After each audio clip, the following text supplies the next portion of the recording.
Olá, meus queridos irmãos em Cristo, a paz esteja contigo. Muito obrigado por estarem assistindo a esse primeiro podcast ortodoxo. Muito obrigado, Deus abençoe.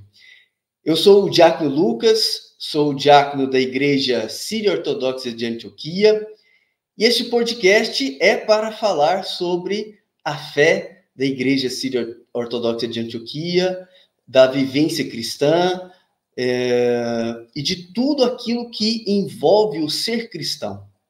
E será um prazer recebê-lo aqui até o final, ok? E para esse primeiro podcast ortodoxo, é uma satisfação para mim, e eu tenho certeza que também para vocês, recebê-lo, que é o nosso querido Rabban Cristiano. Barak Mor, Rabban, seja bem-vindo. Alom Baré, diácono Lucas, que Deus abençoe, que Deus te proteja, que Deus te ilumine, que você consiga tudo aquilo que você deseja na sua vida. Meu muito obrigado a todos aqueles que acompanham o diácono Lucas no dia a dia, na oração, que Deus possa sempre abençoá-lo através dessas orações, diácono. Obrigado, muito obrigado. E eu quero que você que está nos acompanhando, se tiver alguma pergunta para fazer para o nosso querido Rabban Cristiano, entre em contato pelo número, olha, 62 98507 1504. Eu gosto de frisar o Rabban Cristiano, o 62, porque nós que vivemos aqui no estado de Goiás, é o DDD da nossa área. Então, é 62 98507 1504. Tá certo? Entre em contato para a gente ir fazendo as perguntas para o Rabban Cristiano. E para iniciar, Rabban, primeiro, eu acho que é a dúvida de todos, por que o cristão siríaco ortodoxo, quando vai cumprimentar um sacerdote, ele fala primeiro Barak Mor? Diácono, é muito interessante essa pergunta. Então, muitas pessoas verem os diáconos, as diaconisas. O que acontece? Na minha paróquia, sempre eu ensino os meus paroquianos, os diáconos, diaconisa, pedir a bênção do sacerdote. Quando você diz Barak Mor e o padre diz Allohom Bare, ele está pedindo a bênção e o padre está abençoando. Então é bom a gente observarmos bem essa diferença que nós temos com a igreja latina, né? Com a igreja sírio-ortodoxa. Por quê? O padre, quando se encontra com o padre, ele diz Barak Mor Abuna. E o outro padre diz Barak Mor Abuna. Mas quando o diácono, os fiéis, se encontram com o padre, diz Barak Mor Abuna, e o padre diz Allohom Bare. Que Deus te abençoe, que Deus te proteja. Então, muitas pessoas, elas não sabem ainda o significado, né, de dizer Allohom Bare, que Deus te abençoe, que Deus te proteja. Essa é a importância do sacerdote, né, é ensinar os seus fiéis, os seus diáconos, e o respeito mútuo, isso é de muita importância, de muita relevância, para o compadre e para com a comunidade, e também os diáconos e diaconisas. Então, quando o diácono... Pois não. É a função do sacerdote, né? Que é abençoar os fiéis, né? A função do sacerdote é primordial. Quando ele diz a lombara, ele está abençoando. Porque essa mão, diácono, ela tem o poder de abençoar, mas muitas pessoas hoje estão mais amaldiçoando do que abençoando. Então, mas é verdade, muitas pessoas hoje estão mais... temos que ter muito cuidado, porque a boca fala daquilo que o coração está cheio. E quando o padre sempre diz, Deus te abençoe, que Deus te proteja, você está dando a bênção à pessoa, ao diácono, diaconisa, mas também extensiva a todos os seus familiares. Então, é de suma importância o sacerdote ensinar diácono, diaconisa e os fiéis a pedir a qualquer lugar. Eu me sinto feliz, diácono, quando a pessoa me vê em qualquer lugar. pode ser no shopping, em qualquer outro lugar, fora da igreja, até no trabalho também. Me diz, a benção, padre. E eu digo, Deus te abençoe. É ótimo, isso é ótimo. Mas antes de passarmos para o próximo tópico, né? E quando o fiel ou o sacerdote precisa pedir a bênção para o bispo? E quando por exemplo, vamos começar de nós, padres, abunas, para o bispo, Barakmó Saídna. Ou, se você não sabe, pode dizer, sua bênção, Dom. E ele vai e diz, alô, Rombari, que Deus te abençoe. Da mesma forma, por exemplo, do padre para o bispo, do diácono para o bispo, da diaconisa para o bispo e dos fiéis para o bispo. Barakmó Saídna. Barakmó Abuna. Ou a sua bênção, Dom. É a mesma forma, a sua bênção, Dom. Aí ele vai e diz, que Deus te abençoe. É o respeito, é essa diferença que nós temos. Ótimo. Mas para que a gente possa, então, ter uma compreensão maior, essa palavra Barakmó, então, é bênção de Deus, a bênção do Pai? Barakmó, a sua bênção, a bênção de Deus, a bênção do Pai, Barakmó. A bênção de Deus, a bênção do Pai. Porque, assim, o sacerdote, como o bispo, é o Pai. É igual a Abun. Abun Teshmai, Abun, Pai. A bênção, Pai. Ok? Ok. Abuna, só que muitas pessoas, quando eu fui conversar, falaram, olha, eu vou entrevistar o Rabban Cristiano, eles sempre falavam assim, o diácono, pergunta para ele como que surgiu, né, da infância do diácono, do Rabban Cristiano, até ele chegar a ser o vigário-geral da igreja. O senhor é de qual estado? Da onde que o senhor veio? Diácono, olha, é uma história muito grande, muito comprida. Eu sou do estado do Ceará, né? Eu nasci na cidade de Fortaleza, em 1973, né? 50 anos que eu estou hoje. Mas eu fui registrado na época na cidade de Pacatuba. Então, eu sou pacatubano, nascido em Fortaleza. Desde a minha infância, desde a minha adolescência, eu sempre tive vontade de ser sacerdote. Mas meu pai dizia, não, você não vai ser padre, não. Você vai ser pai, você vai ser barbeiro, porque nós somos uma família de barbeiro, né? Antigamente, barbeiro, hoje é cabeleireiro, antigo barbeiro, hoje barbeiro é a pessoa que não sabe dirigir, outras coisas mais, né? Então eu tenho uma família de barbeiro. A minha mãe era barbeiro, meu avô ainda é vivo, é barbeiro ainda, meu pai era barbeiro, né? Então, eu, desde pequeno, desde os meus 8 anos, que eu entendo por gente, eu me interessava de ser sacerdote. Mas só que um sacerdote diferente, diácono. Um sacerdote diferente. Um sacerdote de um rito diferente, né? Então, eu com os 12 anos, eu perdi meu pai. Então, eu passei uma infância muito, muito difícil, muito complicada, de depressão, de não aceite. Mas Deus... Ele tinha um propósito para mim, né? Ele tinha esse propósito para mim. Então eu passei por toda aquela dificuldade, todas aquelas angústias, sofrimentos. Isso mais ou menos em qual período, qual idade mais ou menos isso que aconteceu? Eu estava com entre 12, 13, 14 anos. É um período de rebeldia 13, 14 também, anos. né? Realmente é uma idade muito...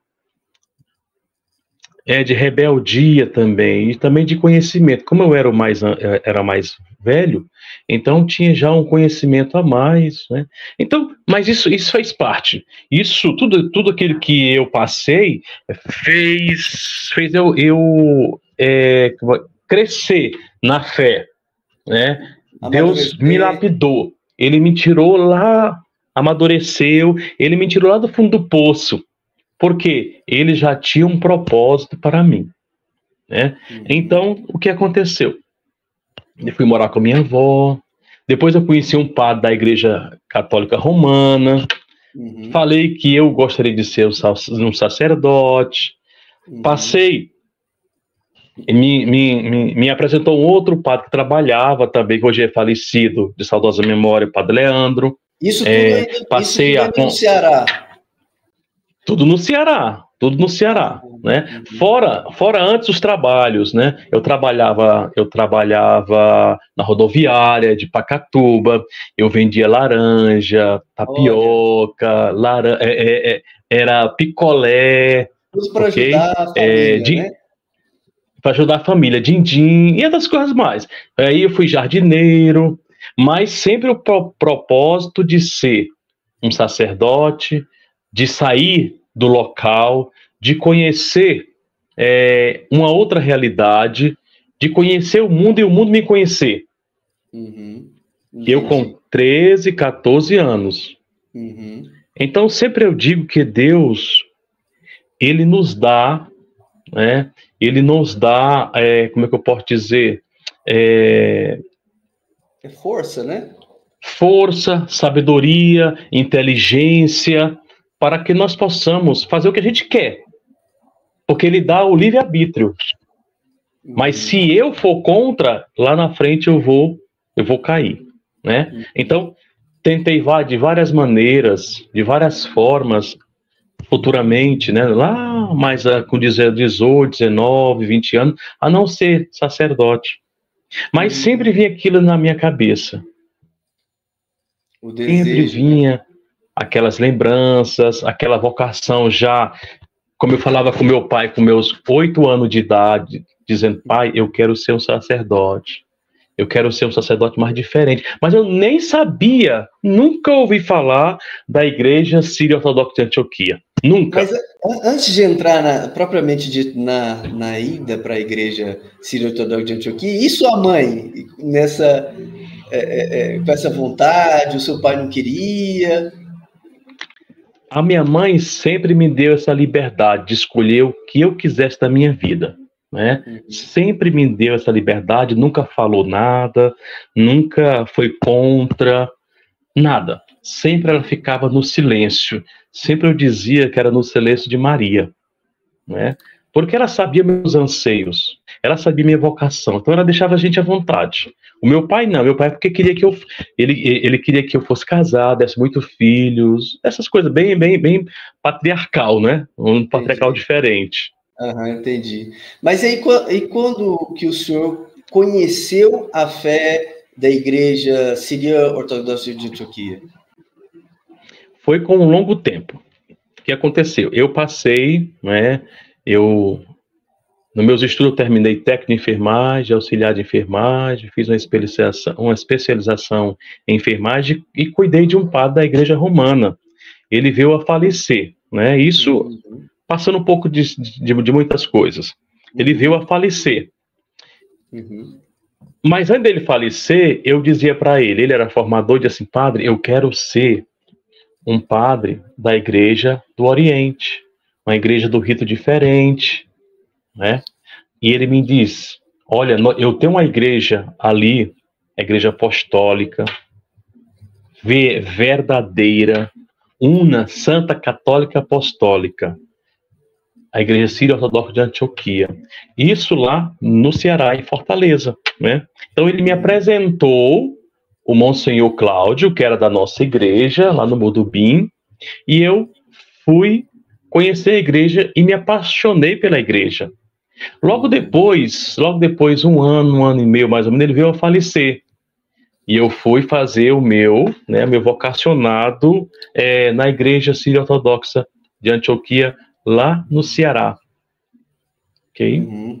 O Monsenhor, então, a pessoa que te apresentou, então, a igreja foi um padre romano, mas na figura do Monsenhor Cláudio.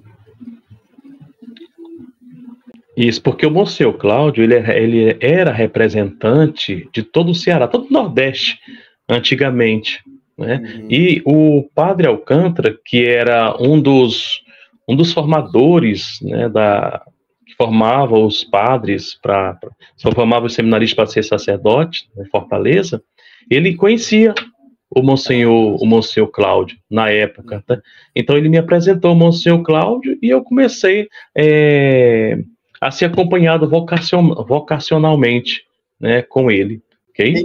E quando o senhor veio para Goiás, porque quem não sabe, o Rabban Cristiano, ele hoje, além de ser o vigário-geral da igreja, ele acompanha uma comunidade, a comunidade de São Sebastião, em Aparecida de Goiânia. É isso, né, Rabban?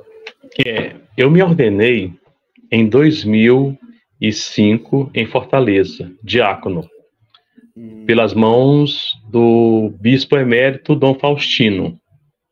Logo depois de um ano, mais ou menos, de um ano, eu vim para Aparecida de Goiânia, 2005, 2006. Assumi, na época, uma paróquia, a paróquia de São Jorge, lá no Village, como diácono ainda, né? Como diácono. A responsabilidade já foi aumentando cada vez mais. Uhum. E no dia 15 de maio de 2005, ok? Me ordenei em 2004 como diácono. Em 2005 me ordenei sacerdote, dia 15 de maio de 2005, no Garavelo, que era a antiga igreja de São Miguel. Hoje já é uma outra, né? A antiga igreja de São Miguel. Então me ordenei em 2005 pelas mãos de Dom Faustino e também de Dom Leolino, na época. Okay? E comecei a trabalhar na igreja, também fui vigário geral bem antes. Né? Logo depois de 1 ano e meio, fui vigário geral também da igreja no Brasil. Ok? Comecei a trabalhar nas paróquias, comecei a fazer viagem, porque eu acompanhava os sacerdotes, os futuros sacerdotes, né, em suas missões. Então, um missionário mesmo. Eu gosto de ser missionário, de ajudar, de estar junto, de conhecer a realidade dos futuros sacerdotes. Então, toda a minha vida foi de missão, né? De ir atrás, de trabalhar com eles, de conhecer realmente o vocacionado, ok? E então, sim. Não, entendi. E aí o ponto principal dessa fala do senhor, que eu queria que o senhor voltasse, é porque muitas pessoas estão assistindo, né, esse podcast, vendo a sua história e às vezes tem esse mesmo desejo, né? Mas às vezes fica com preconceito por não ser uma igreja, por ser uma igreja ocidental. Mas será que é uma igreja nova? Muitos perguntam. Será é uma igreja nova essa igreja siríaca ortodoxa? Então, assim, eu vou passar a pergunta que me fazem muitas vezes. É uma igreja nova essa igreja siríaca ortodoxa, essa igreja oriental, padre? Realmente, muitas pessoas, elas me fazem essa pergunta: que igreja é essa? De onde ela veio? Elas não têm culpa, assim também como nós já não conhecíamos essa outra realidade, né? Que é a igreja sírio-ortodoxa de Antioquia, né?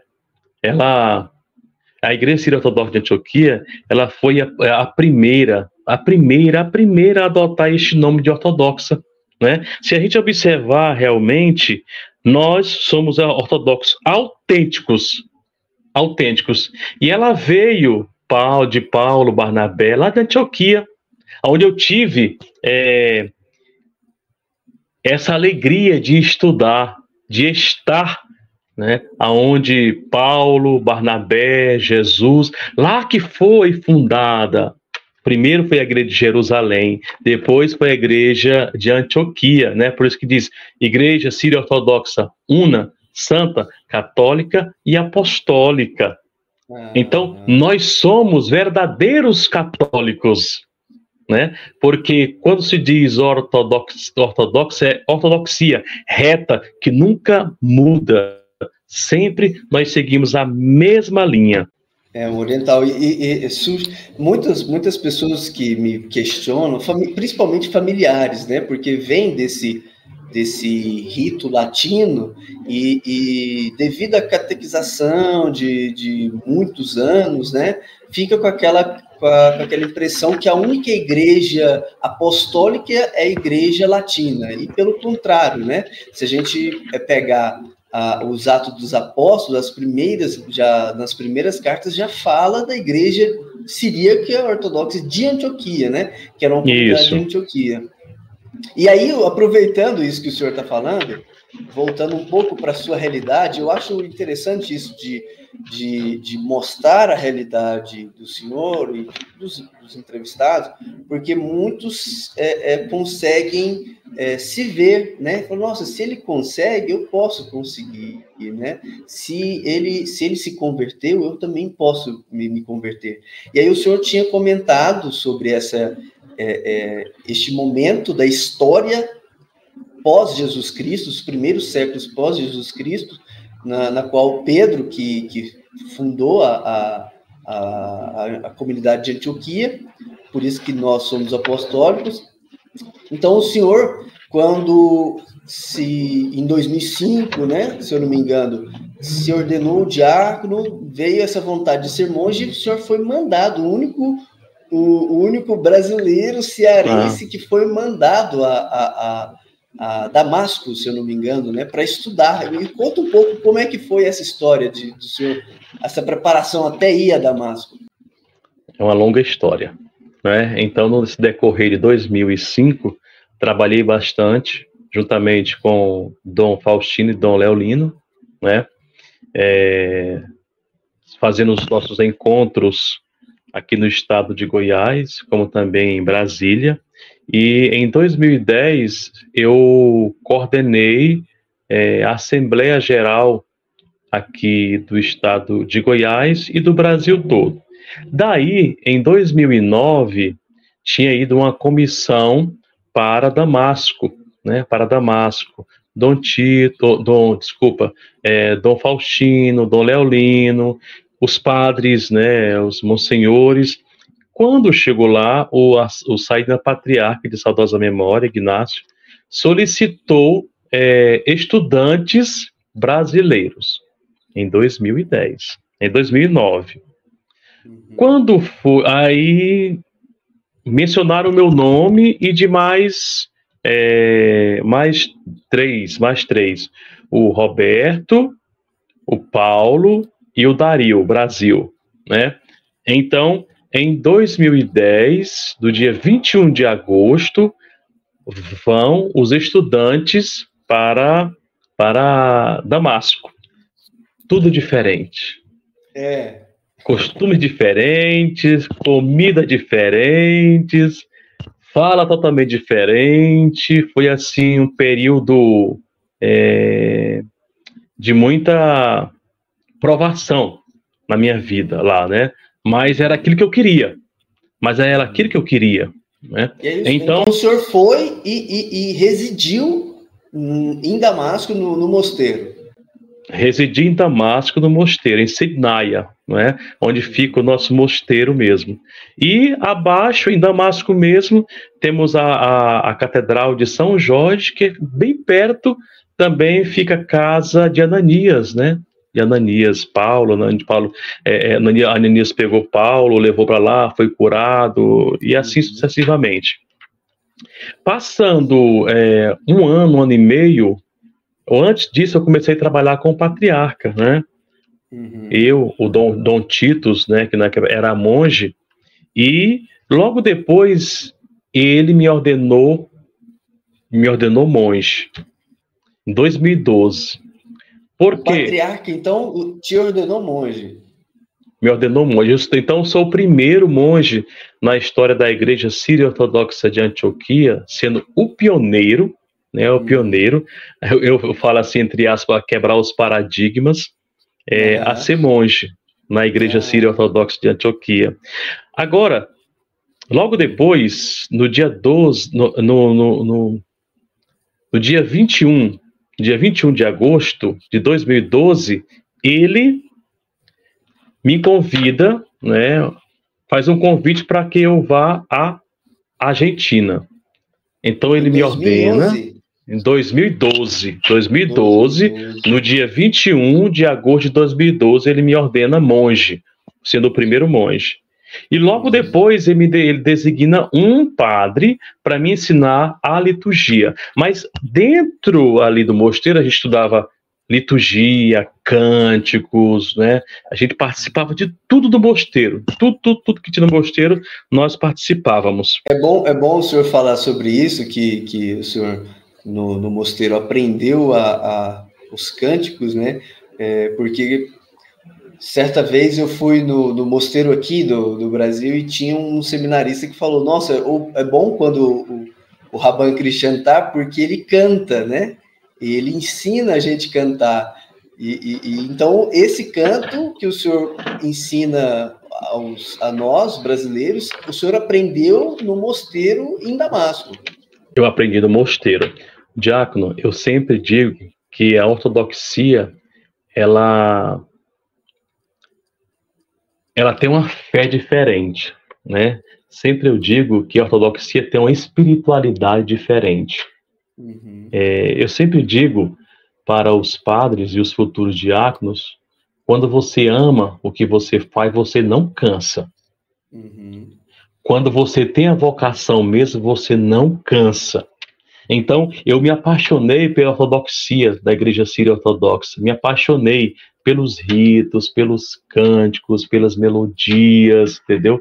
Por tudo, pelo ritual da igreja. Então, hoje eu sou apaixonado pela Igreja Síria Ortodoxa de Antioquia. Então, eu abracei realmente de todo o coração, né? E sempre eu digo assim,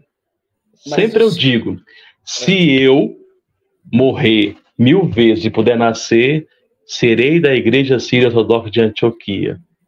Porque eu amo o que eu faço, amo o que eu sou, amo passar aquilo que eu aprendi, né? Não é muita coisa, mas o pouco que eu aprendi, eu passo para aqueles que vêm me buscar, aqueles que querem realmente saber sobre a ortodoxia. Isso é muito gratificante, muito gratificante. E você não se cansa, diácono, você não se cansa. Isso. E vendo esse amor que o senhor tem pela igreja, e qual que foi lá em Damasco, no mosteiro, qual que foi o local, porque o senhor visitou praticamente todos os locais importantes na vivência cristã, não é verdade? Para nós Sim. que acreditamos em Jesus Cristo como um Deus verdadeiro, Deus de Deus, luz da luz, e ele, Damasco a Síria nesse berço cristão, né? Faz parte desse berço cristão. E o senhor visitou Jerusalém, visitou vários locais onde os apóstolos, São Pedro, São Tiago, enfim, qual foi o local assim que o senhor mais se encantou e falou: eu amo Jesus Cristo? O local que eu mais me encantei foi o próprio Damasco. É quando você vê na Bíblia, e você diz assim: meu Deus, eu passei aqui, eu conheci o local aonde Ananias levou Paulo curou, sempre foi curado, Ananias curou Paulo. Então, o próprio Damasco, ela tem uma história. Então, eu me apaixonei por Damasco, porque tem história bíblica desde o início do cristianismo, e principalmente lá, né, que fomos chamados pela primeira vez de cristão. Então, me apaixonei por Damasco, onde está a nossa sede.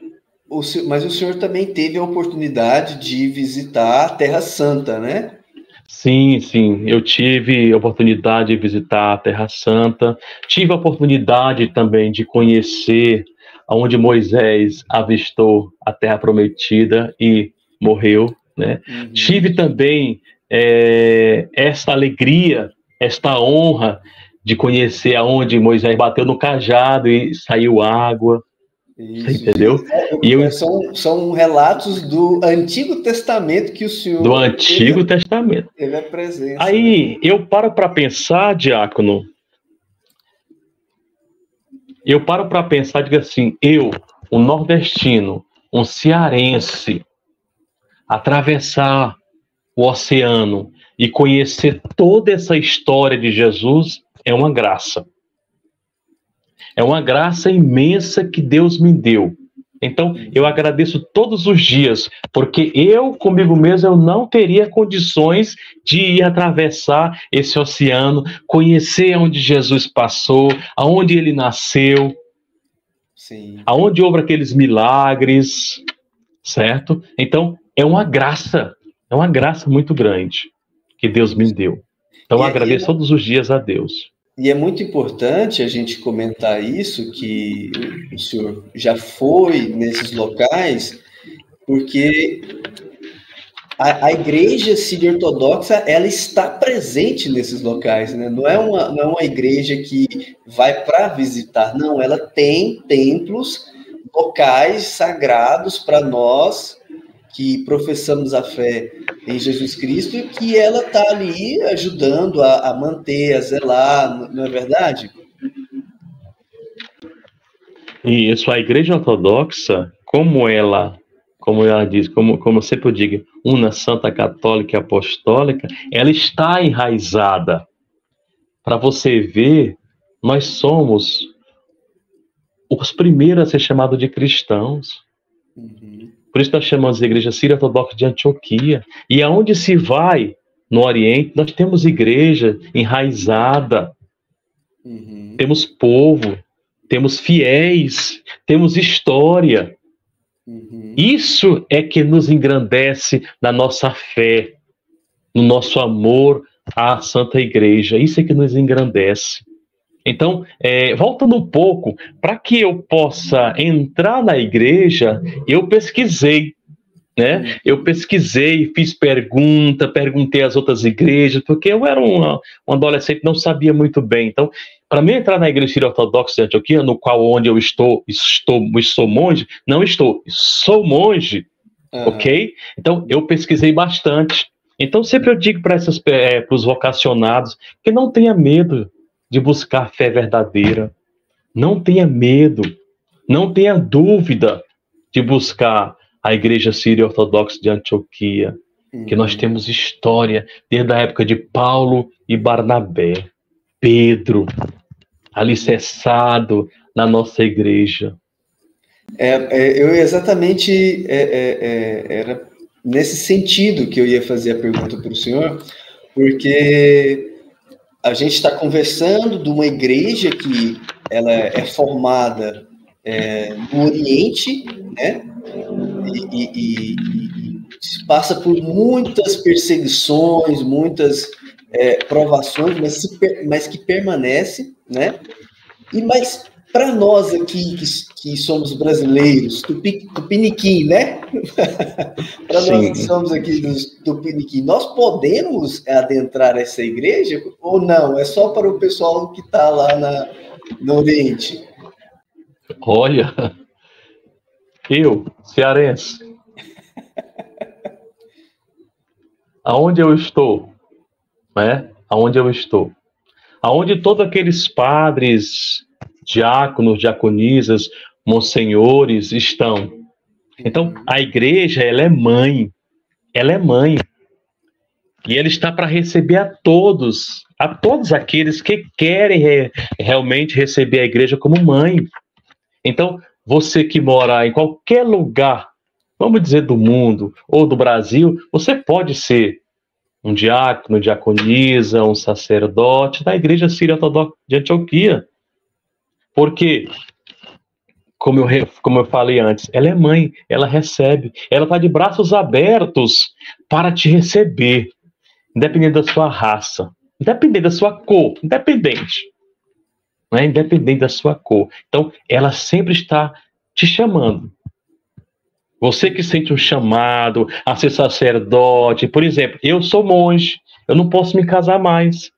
Mas nós temos sacerdotes casados, bons sacerdotes casados, boas diaconisas também casadas com os sacerdotes abençoados.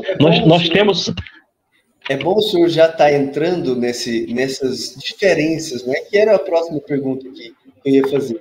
Estou adiantando, né? Não, é isso. Mas, lógico, são igrejas, a igreja latina tem a sua tradição e os seus concílios que modificaram, mas nós que temos essa tradição reta, por isso que nós somos ortodoxos. Qual é a grande diferença? É essa que o sacerdote ele pode optar, conforme está na Bíblia, né? Porque se nós lermos as cartas paulinas, a gente percebe que tem citações que falam, olha, sacerdotes casados, falam sobre o serviço da mulher na igreja. São um pouco essas são as diferenças, né, que o senhor já estava comentando. Existe várias diferenças, né? Vamos lá para o princípio. Jesus curou a sogra de quem? De Pedro. Uhum. O que significa? Que Pedro foi casado. Então a igreja síria ortodoxa, ela dá essa possibilidade de você ser um sacerdote casado, mas também tem essa possibilidade de você ser um monge. Eu sempre digo que casamento é vocação. Ser monge é vocação. Com certeza, você, diácono casado, você não daria conta de morar só, no qual eu já dou conta de morar só, eu gosto de estar só, eu gosto de me acordar só, né? Então, eu tenho essa vocação de estar só, no qual creio que você não... E eu também não daria conta de ficar assim como você, certo? Então, vocação. Então, a igreja, ela dá essa possibilidade de você ser um homem casado e sacerdote. Mas não é uma invenção da igreja, né? Porque muitos acham, devido a essa tradição que nós temos de uma outra igreja, eles acham, mas isso daí é invenção. Não é uma invenção, né? Não é uma invenção, de maneira alguma. Isso vem da época dos apóstolos. Vamos voltando lá para o início, como eu te falei, né? Pedro e vários apóstolos, né? Que foram realmente casados. Assim nós temos existe já muitas vocações perdidas, porque para eles acabou a vocação, e não acabou de maneira alguma. Sempre tem uma esperança, sempre tem uma luz no fundo do poço, sempre tem. E você pode ser um bom sacerdote casado, e quando você está com a sua esposa, que seria a diaconisa, né? Ainda fica melhor, um ajudando o outro. É outra questão que assim, me encantou na igreja, o Raban, é a figura da diaconisa. Porque também está, né, narrado em algumas cartas paulinas, se eu não me engano, as cartas de Timóteo, falam sobre tanto o diácono como a figura da mulher. Isso eu percebo que é uma dignidade a figura da mulher na igreja. Porque a diaconisa, se eu estiver falando alguma coisa errada, o senhor me corrija. A diaconisa, ela está no mesmo patamar do diácono. Só que ela tem as funções próprias da diaconisa, que é auxiliar o padre com o trato com as outras mulheres, e o diácono é auxiliar o padre no altar, no santo do santo, né? Então, assim, demonstra uma dignidade para a mulher que outras igrejas não é verdade? Porque, diácono, na nossa igreja a diaconisa é uma ordenação, ok? Elas são ordenadas diaconisas. Então, ela está no mesmo patamar. Só que existem coisas que a diaconisa faz que o diácono não pode fazer e vice-versa. uma das quais está sobre o altar, né? Está na parte dos santos dos santos. Então, o que acontece? A diaconisa, as mulheres na igreja são as maiorias. Se você ver, se tiver 50 mulheres, tem 10 homens, e olhe lá. Uhum. Então, a igreja sírio-ortodoxa, ela dá, né, essa dignidade à mulher de ser diaconisa. Então, da mesma forma que quando o padre se ordena sendo casado, automaticamente ela se torna-se diaconisa, que é mãe da diaconisa, né, Uhum. chamada Ruria. Então, é a mãe da diaconisa. Então, isso é de suma importância, ter uma mulher do seu lado digna, que lhe acompanhe, que esteja com você, com seus problemas, com as suas dificuldades. E onde é que fica isso do monge? Ele vai atrás de Deus, ele De vai Nossa no altar Senhora, de vai Nossa Senhora interceder. para interceder pelos seus problemas também. Mas, Aham. então, existem muitas vocações, o diácono, que Uhum. estão perdidas, né? Então, nós, creio que quando chegar essa mensagem a muitos que estão aí sem saber, mas tendo a vocação, sem saber aonde está, para onde vai, mas tendo a vocação, vai tocar no coração deles. Eu tenho Ó, certeza. vamos aproveitar que a gente está falando sobre essa parte de diferença das igrejas e nós entramos no diaconato. O diaconato, diferente das outras igrejas irmãs, o diaconato na igreja sírio-ortodoxa tem 5 graus, né? É, tem, tem, Seria bom o senhor explicar um pouco, né? Porque são etapas de formação para que a pessoa possa entender a liturgia, entender a fé da igreja, até chegar ao posto máximo, né? Ou isso, padre, né? Enfim, como é que funciona isso? isso é. Nós temos várias, como é que eu posso dizer? Nós temos várias etapas, né? Uma das primeiras etapas, diáconos, é o diácono. Vamos para o nosso linguajar hoje, né? É o nosso diácono cantor. Então, para que você seja um diácono, é necessário que você venha estudar qual o significado dos diáconos. Por que eu quero ser diácono? Ser por ser? Ser Uhum. por ser? Então, o significado de ser diácono, para quem não sabe, é como se fossem os anjos no altar, né? Então, nesse diaconato nós temos etapas. Nós temos etapas. Você lembra qual a sua etapa que você está, diácono? Eu sou o diácono leitor. O diácono leitor. Diácono leitor. Aí nós temos o arquidiácono, o arquidiácono, não é isso? Então são graus da nossa igreja. Mas você, por exemplo, uma criança de 12, 13 anos já pode ser um diácono. Uhum. Mas um diácono cantor, né? Que é o primeiro. Um diácono Primeiro. cantor, que é o primeiro grau, tá? Primeiro Uhum. grau. Você está no segundo. Vai chegar no Isso, terceiro, vai chegar no quarto, vai depender de Deus. de Deus, certo? Vai, vai, depender, vai depender de Deus, mas também de sua vocação. Isso é Isso, importante, certo? Vai depender de Deus, mas também de sua vocação. isso. Então, Aí. para você chegar na última etapa, que é Uhum. o arquidiácono, né? Que o arquidiácono ele pode ser casado já. Uhum.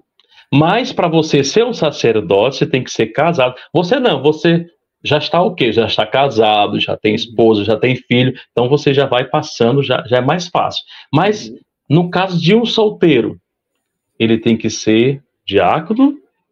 arquidiácono. Antes de arquidiácono, ele tem que casar, para depois ser arquidiácono e depois o quê? O presbitério, ok? Mas o, Ser mas o, presbítero.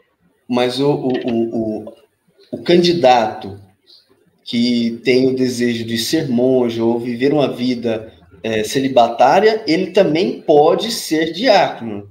Pode. Ele pode ser diácono, ou pode ser também, ou ele pode ser somente diácono, sendo monge. Sim. No meu caso, eu sou monge e sacerdote. Mas nós temos casos de monges, diáconos.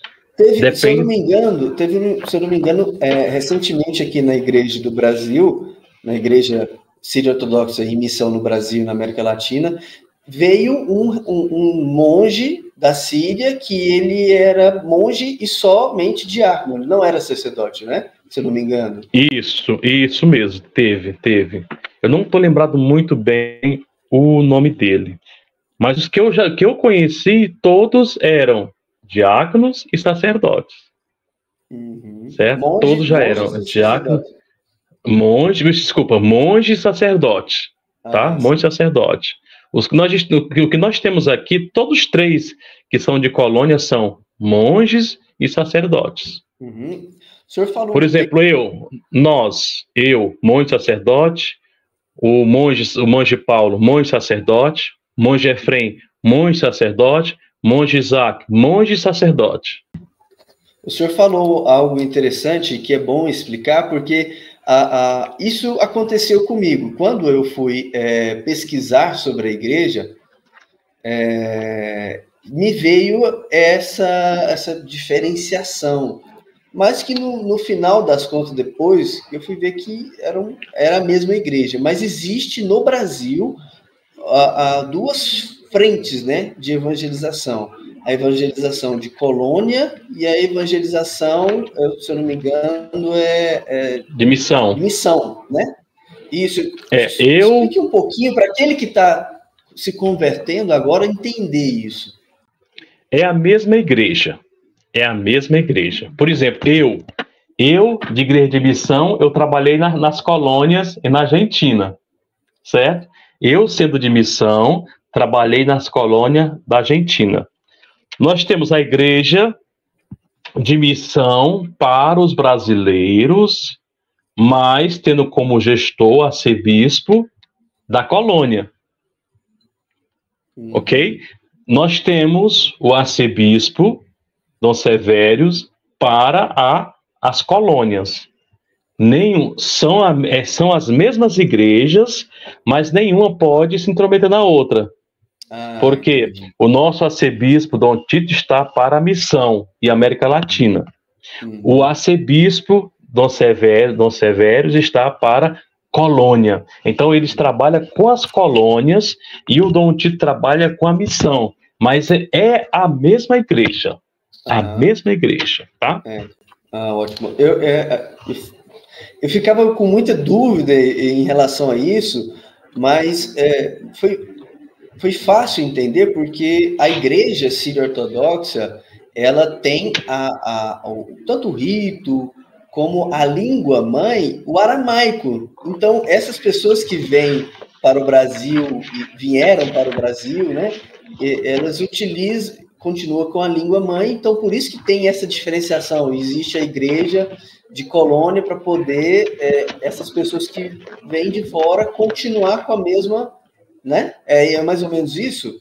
Isso, é mais ou menos isso, para não perder a tradição. Não sei se vocês sabem,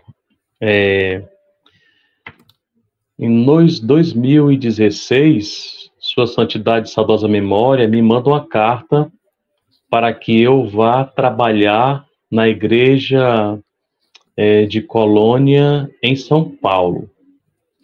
Mas antes disso, eu trabalhei juntamente com o Monsenhor Nacude, né, que é da igreja de colônia e eu de missão, trabalhamos juntos lá em Campo Grande. Logo depois, veio uma carta para mim trabalhar na igreja Santa Maria, em São Paulo. A comunidade lá fala araboio. É um linguajar mais antigo do aramaico, né? Então, eu não sei realmente. Eu sei o aramaico mais recente, vamos dizer, recente. Eles não, são araboio. Então, é o aramaico mais antigo, mais difícil, até de escrever, de se entender, certo? Por isso que eu não fui trabalhar. E também eles falaram, não, o Abuna Cristiano não sabe falar araboi, isso é verdade. Mas se não fosse isso, eu estava trabalhando com a igreja de Colônia. Por quê? Não tinha nenhum padre, não tinha nenhum arcebispo. Agora não, agora tem um monge, tem outro monge de Belo Horizonte, e tem um arcebispo trabalhando na igreja de Colônia. Isso demonstra a unicidade da igreja, né? São duas vertentes de evangelização, mas são unas, né? Por isso que nós, o senhor falou, são a igreja una, santa, católica e apostólica. Católica, né? E apostólica. E o senhor tinha falado que o próprio patriarca tinha mandado o senhor para a Argentina também, trabalhando em Colônia, né?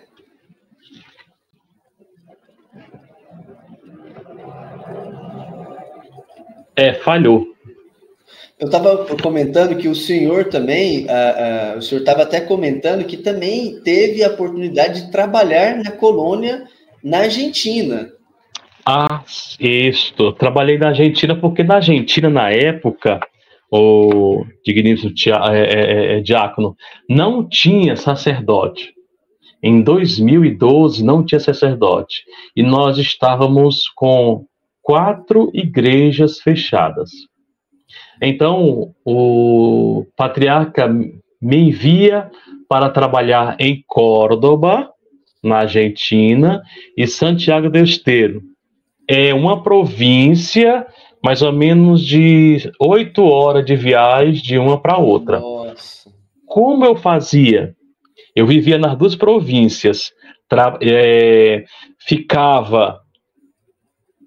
celebrava domingo na província de Córdoba, às 8 horas da manhã, terminava a Divina Liturgia, pegava o ônibus 11 horas, chegava lá entre 6h30 ou 7 horas, para me celebrar a missa 7 horas, em cima. Aí eu ficava segunda, terça e quarta. Segunda, terça. Quarta-feira eu voltava para outra província, para trabalhar, fazer visitas, comunidades, né? E dar assistência. Aí passava quarta, quinta, sexta, domingo novamente. Logo depois, Sua Santidade, saudosa memória, me envia uma carta para mim trabalhar em Buenos Aires. Buenos Aires é mais ou menos 12 horas, não chega a isso mais não, de viagem. Eu não tinha como. Né? Nesse intervalo eu peguei uma doença, fiquei com meus pulmões, tive problema de pulmões, porque entra no frio, sai, essas coisas, mas não me cansava.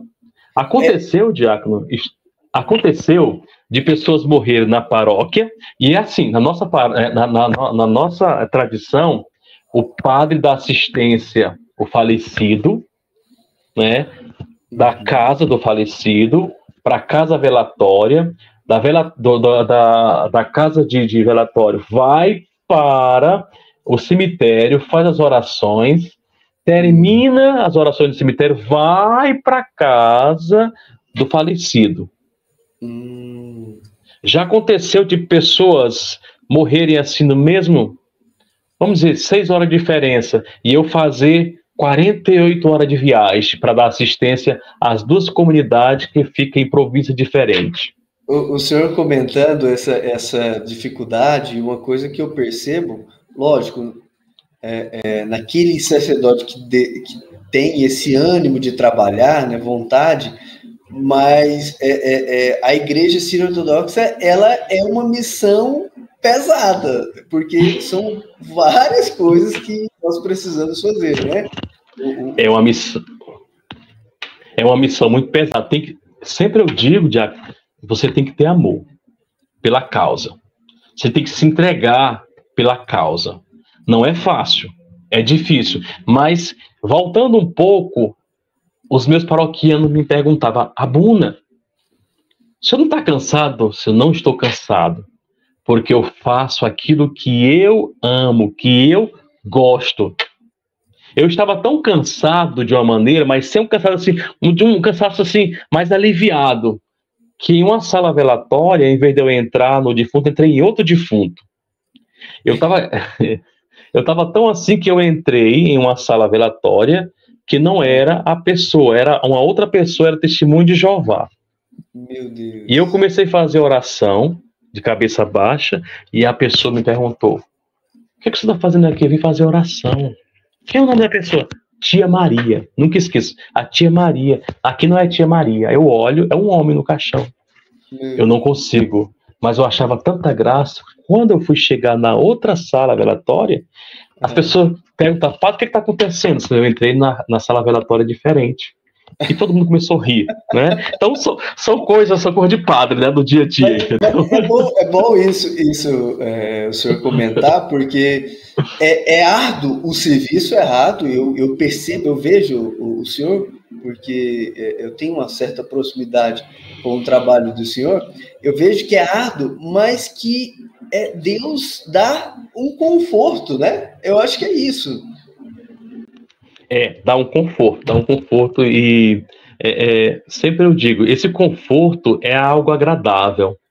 Parece não, tenho certeza que Deus nos fortalece, Deus nos enche, Deus nos dá força, principalmente na hora da tristeza, Ele nos dá força, nos dá sabedoria, né? Ele nos renova espiritualmente quando você faz aquilo que você gosta, porque se você não faz, Ele não te renova.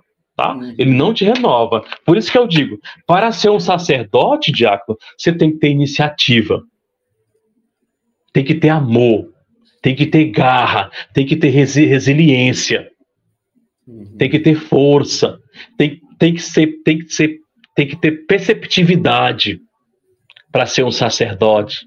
Porque às vezes, diácono, você está no altar, no olhar, o diácono sabe o que você quer. Certo? Então, você tem que ter perceptividade. E vocês que estão querendo, que almejam ser um sacerdote, tem que já mudar. Quando eu digo vocês, é todos aqueles que desejam ser sacerdote. Tem que mudar. Né? Tem que ter iniciativa, tem que ter postura, tem que ter perceptividade, tem que ter garra, tem que ter força. E eu tô ali, eu sempre peço: Senhor, me dá-me força, dá-me sabedoria, dá-me inteligência, dá-me luz, para que eu nunca possa cansar na minha vocação, porque quando a gente faz o que a gente ama, a gente não cansa. O senhor falou algo interessante, que foi um dos pontos que eu me encantasse pela igreja, né? O senhor falou sobre os diáconos terem a percepção e o zelo, tanto os diáconos como o sacerdote, o zelo na liturgia. Porque a liturgia da igreja síria ortodoxa, ela é muito ritualística e muito bela. Então, quando eu comecei a frequentar uma paróquia sírica, me deu até um pouquinho de desânimo, porque não seguia os ritos, né? E o que eu procurava era essa beleza, que todos falavam: nossa, a igreja síria ortodoxa era muito bela pela sua ritualística, né? Até que eu encontrei o senhor e percebi a diferença pontual, assim, ó. A igreja síria ortodoxa, ela foca na ritualística de adorar ao nosso Senhor Jesus Cristo através dos momentos, de cada momento da igreja, da missa, né? Da divina liturgia da missa. É um pouco isso, né? É isso mesmo. A igreja síria ortodoxa, os rituais belíssimos, né? Então, eu sou apaixonado pelo ritual da igreja síria ortodoxa. Então, muitas pessoas, quando vão a primeira vez na igreja, elas: mas por que, padre, você está celebrando de costa? Aí eu vou explicar: não estou de costa, eu estou conduzindo vocês a Jesus. Né? Porque a nossa tradição nos diz que quando Jesus vier, ele vem pelo nascente. Então, eu sou o pastor e vocês são as ovelhas. E eu estou conduzindo você a Jesus. Né? Eu estou conduzindo todos vocês a Jesus. Então, eu não estou celebrando de costas. Eu estou conduzindo porque eu sou o pastor e vocês são as ovelhas. E a partir do momento que nós trabalhamos esse ritual, essa liturgia, a gente se fortalece cada vez mais. Essa semana eu coloquei uma mensagem que dizem assim: as estrelas juntas, elas brilham mais. Uma estrela só, ela perde o seu brilho. Então, a partir do momento que nós nos juntamos para trabalharmos o ritual, a liturgia da igreja, a gente se fortalece mais, a gente aprende mais para poder passar para o outro. Como a igreja sírio-ortodoxa, ela é muito ritualística, cheia de simbolismo, nós sacerdotes, nós temos essa obrigação de passar para o povo, porque não adianta eu fazer algo, a Santa Missa, como diz ele, de costa para o povo, se o povo não entende. Então, eu tenho que passar essa compreensão para o povo. Não, eu não estou celebrando de costa, eu estou conduzindo você a Jesus, que é o nosso Salvador. Esse é o significado de nós celebrarmos de frente para Jesus, né? De frente para Jesus. E isso, eu fico muito feliz quando eu vejo um sacerdote celebrando desta maneira, né, do nosso ritual, muito bonito. Então, isso é gratificante, isso é muito gratificante para nós, né, levarmos o nosso ritual, a nossa liturgia, o nosso simbolismo, a nossa identidade, de suma importância. Nós não podemos perder a nossa identidade, não podemos, de maneira alguma. Uma das prioridades é o fiel, se quiser ser sacerdote, perca a identidade do passado e coloque uma outra identidade, se revista da Igreja Sírio-Ortodoxa de Antioquia. Porque a partir do momento, se eu não me vestir, se eu não levar a minha identidade, as pessoas vão me perseguir. Então, a partir do momento que você leva a sua identidade, no qual a igreja que você está, você vive bem tranquilo. Tá? Então, é isso que eu passo para os pretensos sacerdotes. Não perca a sua identidade. Se você quer entrar realmente na igreja sírio-ortodoxa de Antioquia, leve, se revista, seja uma nova pessoa. Uhum. Eu fico assim, muito feliz porque o senhor demonstra facilmente o quanto o senhor ama, né? O quanto o senhor ama a igreja, a liturgia, né? E isso nos encanta. Nós que temos essa pretensão de ser um sacerdote da igreja, nos anima. Mas o que eu queria falar com o senhor, mudar um pouco o assunto, mas continuar na igreja, porque para o leigo que está querendo se converter, né, fazer essa profissão de fé para a igreja siríaco-ortodoxa, uma outra diferença nossa é o patriarca, que o senhor já teve a oportunidade de estar na presença de 2 patriarcas, né? Então, fala um pouquinho dessa diferença do patriarca para o Papa, né? E esse contato que o senhor já teve com essas 2 santidades. Eu tive esse prazer, eu fui o primeiro diácono a trabalhar com a sua santidade, o patriarca, né? Eu tive esse gosto, né, de trabalhar com o sucessor, né, com o sucessor de Jesus Pedro, até chegar o nosso patriarca. Então, as hierarquias são as mesmas. Por exemplo, nós temos o costume de chamar a sua santidade o patriarca, não é isso? Sim. A Igreja de Roma chama o que sua santidade? O Papa. Uhum. Então, é o mesmo, certo? É o mesmo. Não se muda nada. Ou é o mesmo respeito, é o mesmo grau de importância com os 2. Uhum. Chefe de Estado, da mesma maneira. Uhum. Então, é bom a gente observar, vai dizer assim, mas o patriarca, ninguém conhece o que é patriarca. Não. Antigamente, não existia papado, era patriarca. É igual assim, matriarca, patriarca. Então, é o mesmo. Não se perde de maneira nenhuma a dignidade de patriarca e nem papa, de maneira alguma. Eu gosto sempre de falar da minha igreja. eu não gosto de falar muito da igreja do outro, eu vou falar da minha igreja, porque eu estou na minha igreja, amo a minha igreja. Então, nós chamamos patriarca. Sua Santidade, o patriarca. Isso, o senhor já teve na presença de dois. De dois patriarcas de saudosa memória, que eu trabalhei com todo orgulho, com todo amor, sendo o primeiro brasileiro.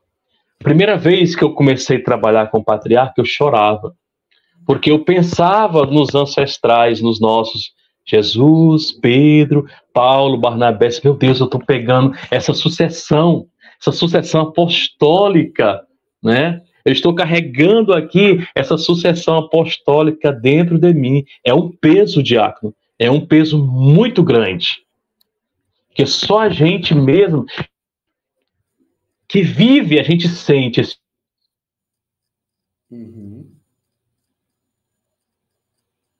Lá com o patriarca, né? Sentar à mesa com o patriarca é uma bênção. Recentemente o nosso patriarca, ele esteve aqui no Brasil para as igrejas em missão, né?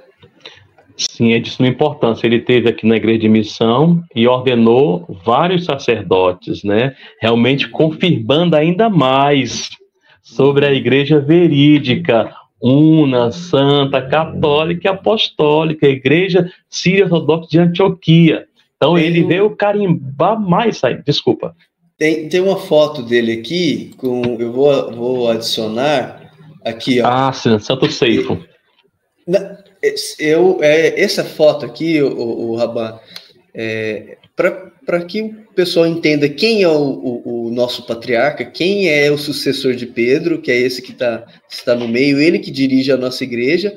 E essa foto aqui foi quando foi ordenado recentemente 4 novos monges, né? Então, esses quatro homens que agora alçaram a mesma dignidade que o senhor há algum tempo já alçou, né? Que ser um monge da igreja sírio-ortodoxa de Antioquia. É uma foto muito bonita. Essa igreja, quando eu morava em Damasco, ainda não tinha, né? Então essa igreja ela foi dedicada ao Santo Seifo, que é matado pela espada. É uma igreja muito bonita e a gente observa bem que está Sua Santidade o Patriarca bem no meio. E os monges, os bispos e os monges, os novos monges, né, que receberam essa dignidade monarcal, né, esses 4 monges. E tem alguns monges aí também que já eram sacerdotes, então eles se tornaram monges, né, pela mão de Sua Santidade o Patriarca. Tá? Ótimo. Então, e aqui tem mais uma foto aqui, ó, do momento que eles. Esse momento o senhor passou, né? Passei todos os momentos, eu passei. Um pouquinho, como é que funciona isso? O esquimo, vocês estão vendo o esquimo. Esse esquimo é esse pano, esse véu que a gente usa na cabeça. Somente os monges podem usar este esquimo. Somente os monges. Os sacerdotes casados, de maneira alguma.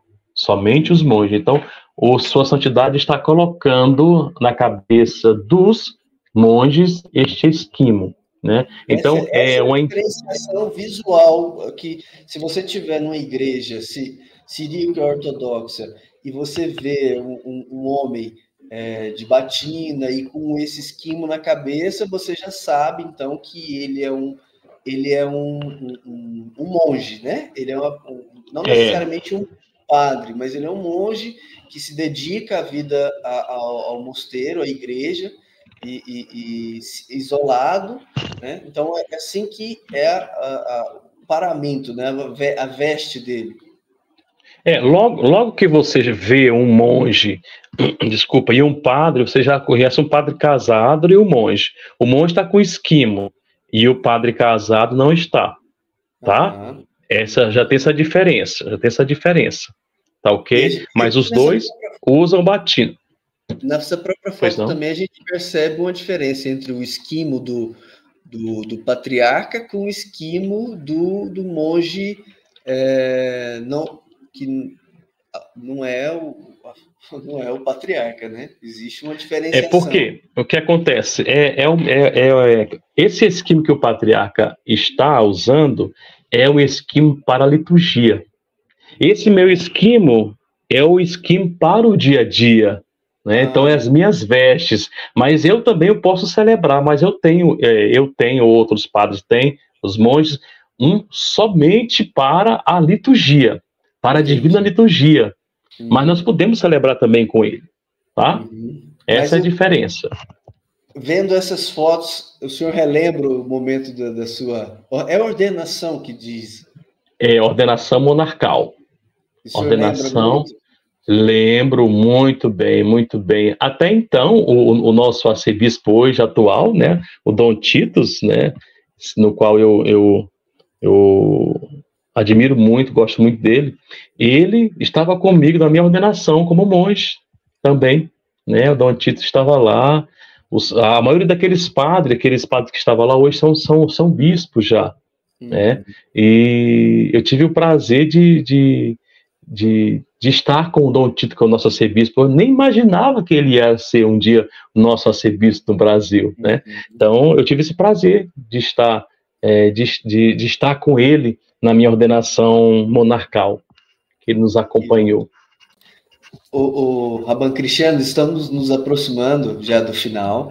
Já. Eu já foi rápido. Eu quero te agradecer por ser um pastor, né? O meu pastor, de me formar, de me orientar, e ele tá voltando. O senhor saiu um pouquinho, voltou. Agora voltou. Ótimo, continuar. Então, eu quero já agradecer por participar da primeira live, o primeiro podcast ortodoxo, que é essa tentativa de levar essa beleza da nossa igreja sírio-ortodoxa para mais pessoas, né? Então, muito obrigado por tudo. Eu quero só dar um último recado, parece que eu gosto de falar muito, né? Você que se sente chamado, venha nos conhecer. Você que seja casado, solteiro, venha conhecer a tradição da igreja sírio-ortodoxa, venha conhecer o nosso ritual, né?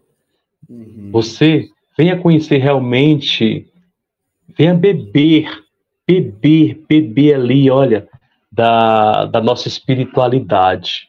Então, você que se sente chamado, venha. Nós estamos quase no Brasil todo. Venha nos receber. Venha nos conhecer, venha estar conosco na nossa divina liturgia. Eu faço esse convite para você. Ótimo, é muito importante isso, né? Porque eu falo da minha conversão, da minha vinda para a igreja, porque às vezes você está num local que você não está se sentindo bem, você fala, gente, o que está sendo dito não é aquilo que está na palavra, não tá certo. E, graças a Deus, quando eu conheci a igreja sírio-ortodoxa e me encontrei, falei, nossa, olha, a igreja sírio-ortodoxa, ela segue essa linha reta, essa linha de Jesus Cristo. Então, reforçando o convite, vem conhecer a igreja, vem conversar, né? Vem conversar com o Raban Cristiano, pode mandar também mensagem para mim, que se eu não souber, eu passo para o Raban Cristiano. Venha vivenciar essa fé sólida, né? Uma fé sólida. Aqui nós estamos em Aparecida de Goiânia, né? Tem a minha paróquia aqui na Avenida Independência, quadra 17, setor Novo Olinda. Temos uma paróquia no Vilage Garavelo 1 e 2, no Vilage Garavelo 2 com o Padre Micael, na Rua Mônaco. Temos também a São Miguel Arcanjo, né, lá no Garavelo, também com o Padre Paulo. Né? Então, você se sinta chamado, venha nos fazer essa visita, venha conhecer a nossa tradição. Amém. E espalhada também por praticamente quase todos os estados, né? Sim, Ceará, Brasília, né? Rio de Janeiro, São Paulo, quase em todo estado do Brasil. Isso, tá? Isso. Raban, eu quero que o senhor dê a bênção final, dê a bênção nesse projeto, que é um projeto inovador para divulgar a fé no formato de podcast, né? Então, fica com a tua palavra e a sua bênção. Senhor, que nunca dorme, nas vossas mãos confiamos o nosso espírito esta noite. Afastai de nós todas as injúrias dos adversários, visíveis e invisíveis. Enviai os anjos da paz e nos dê segurança e guarda dos terrores da noite e dos seus medos. Afasta de nós todos os sonhos vãos, imaginações perversas e pensamentos terríveis. Fazei-nos dignos na escuridão e da noite, exaltando-vos nas companhias dos vossos anjos, que nunca cessa de glorificar-vos, agora e para sempre. Que o Senhor Deus nos abençoe, em nome do Pai, do Filho e do Espírito Santo, um único Deus verdadeiro. Amém. Pela intercessão da Theotokos, a Virgem Maria, a Santa Mãe de Deus. Amém, amém. Muito obrigado. Até a próxima.